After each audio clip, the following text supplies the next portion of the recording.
Halo gengs, gimana nih kabarnya? Semoga dalam keadaan sehat ya. Balik lagi di channel Raya Bercerita. Kali ini Raya Bercerita akan menceritakan sebuah cerita yang sebenarnya sih udah nggak asing ya buat kalian. Karena cerita ini relate banget nih sama kehidupan kita sehari-hari. Apalagi yang tinggalnya itu di kampung atau di desa. Cerita ini tuh masih sangat amat melekat di lingkungan kita. Ada yang bisa tebak ceritanya tentang apa? Ya, clue-nya itu adalah maghrib. Waktu maghrib gini, bisa tebak dong ini cerita tentang apa? Ya, betul banget, ini ceritanya tentang sendakala. Ini udah relate banget sih sama kalian, dan kalian mungkin juga udah gak asing ya sama judul ceritanya. Nah, jangan kemana-mana, kita langsung aja ke ceritanya. Di sebuah desa terpencil bernama Cibunar, ada satu jembatan kayu usang yang melintasi sungai dalam dan gelap. Namanya Jembatan Cilayung.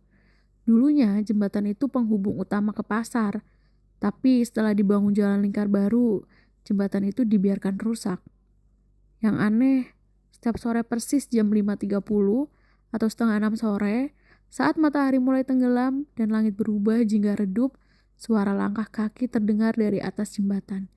Padahal, jembatan itu udah lama gak dilewatin siapapun. Orang desa menyebutnya waktu itu sebagai sendakala, masa peralihan antara hidup dan mati. Jadi ada cerita nih, ceritanya dari Rudi. Rudi adalah pemuda dari Jakarta yang pulang kampung untuk mengurus warisan neneknya. Dia percaya diri, logis, dan gak percaya mitos-mitos horor desa. Apalagi soal jembatan tua yang berisik. Suatu sore, dia lewat dekat hutan rumah menuju saudaranya. Jalur biasanya sedang ditutup karena banjir udah semingguan gitu. Alternatif satu-satunya ya melewati jembatan Cilayung. Jam di HP-nya nunjuk 17.20. Langit mulai memerah, udara mulai sejuk, dan Rudi mulai melangkah santai sambil mendengarkan musik dari earphone Bluetooth. Tapi begitu sampai di ujung jembatan, earphone-nya tiba-tiba mati, HP juga hang, lampu senter di HP juga gak mau nyala. Ia lihat sekeliling, sunyi, burung aja udah pada diam, hanya suara angin pelan dan air mengalir di bawah. Dia mulai nyebrang nih, langkah pertama, krek, langkah kedua, krok. Kayu jembatan itu rapuh, jadi ya wajar aja kan kalau misalkan lewat tuh kayunya bunyi gitu. Tapi ada tuh kedengaran suara langkah lain dari belakangnya. Tap, tap, tap. Pelan tapi jelas mengikuti ritme langkahnya Rudi. Rudi berhenti, langkah itu juga berhenti. Dia coba jalan cepet nih. Ya iyalah, langkahnya juga ikutin jalan cepetnya Rudi. Rudi mulai panik. Matanya menoleh ke belakang. Gak ada siapa-siapa. Hanya jembatan kosong dan runtuhan pilar di kanan kiri. Lalu dari arah belakang terdengar bisikan pelan. Kamu lewat duluan atau aku? Rudi langsung berlari nih, langkah kaki itu kembali terdengar. Kali ini malah makin cepat gitu. Sampai di ujung jembatan, ia langsung terjatuh dan nengok ke belakang. Jembatan itu tetap kosong. HP-nya hidup lagi dan jam menunjukkan 17.33. Waktunya pas. Malam harinya Rudi cerita nih ke pamannya. Sang paman langsung muka murung. Jembatan itu dulu tempat tabrakan truk. Banyak korban. Tapi mayat salah satu penumpang gak pernah ketemu. Dicari-cari kayak lenyap. Ada yang bilang rohnya masih nunggu di jembatan itu. Nunggu orang lewat. Buat diajak pulang. Beberapa hari setelah itu Rudi balik ke Jakarta. Tapi entah kenapa HP-nya selalu menunjukkan foto jembatan Cilayung. Meskipun dia gak pernah membukanya. Dan tiap jam 5.30 atau setengah 6 sore, notifikasi misterius muncul di layarnya. Lewat duluan atau aku? Sampai sekarang Rudi gak pernah berani pulang kampung lagi. Selain Rudi, cerita lainnya itu datang dari Sinta, cewek 24 tahun, kerja di Jakarta sebagai content writer. Setelah beberapa tahun gak pulang, dia akhirnya datang ke kampung halaman karena neneknya meninggal. Rumah besar tempat dia dulu tinggal bersama nenek masih berdiri, meskipun sudah banyak yang rusak. Rumah itu letaknya agak terpencil, di ujung desa, menghadap sawah luas yang membentang sampai ke kaki gunung.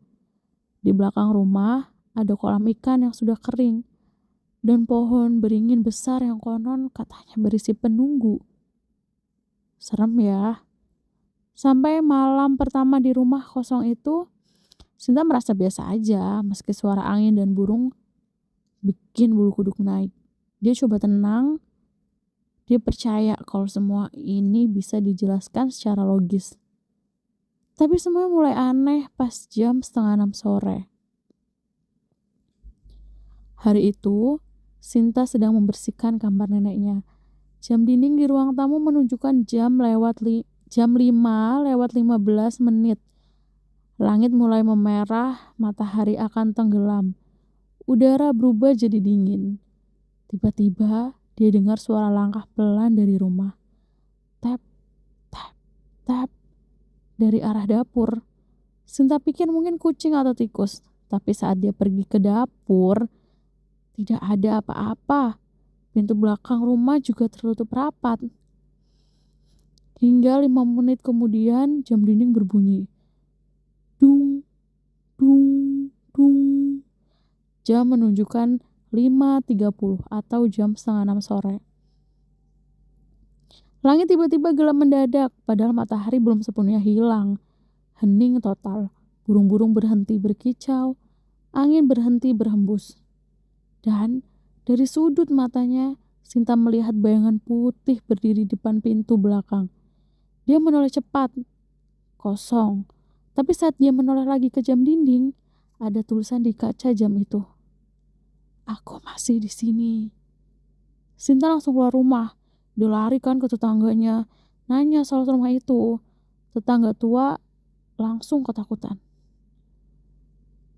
Jangan pernah lewat depan rumah itu pas sendakala, apalagi masuk. Itu waktu roh nenekmu keluar. Dia mencari pengganti. Beberapa malam setelah itu, Sinta mulai mimpi buruk. Tiap jam 5:30 pagi, dia bangun sendirian di kasur. Padahal dia yakin tidur di tempat lain. HP-nya selalu menunjukkan foto dirinya sendiri, tapi dari sudut atas seperti orang yang sedang mengawasi.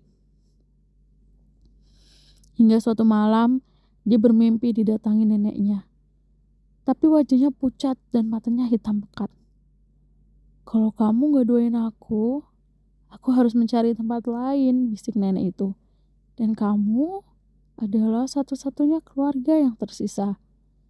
Sinta terbangun dengan tangan neneknya, yang sudah meninggal ya. Dan dia masih menyentuh pundaknya. Dia lari ke rumah, dan saat melihat ke cermin di kamar mandi, di lehernya ada bekas cekikan jari tangan kecil.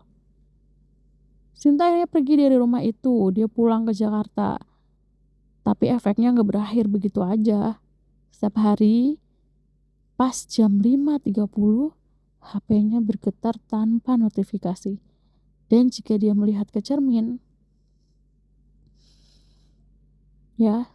setiap dia melihat ke cermin, bayangan neneknya ada di belakangnya. Tapi cuma kelihatan di refleksi. Sinta mulai takut ke cermin. Gak berani lihat ke belakang pas jam itu. Dan tak kenapa, dia merasa semakin sulit bernapas setiap kali sendakala tiba. Sampai sekarang, dia masih hidup, tapi kadang-kadang dia mikir, apakah dia menghadirkan tubuhku?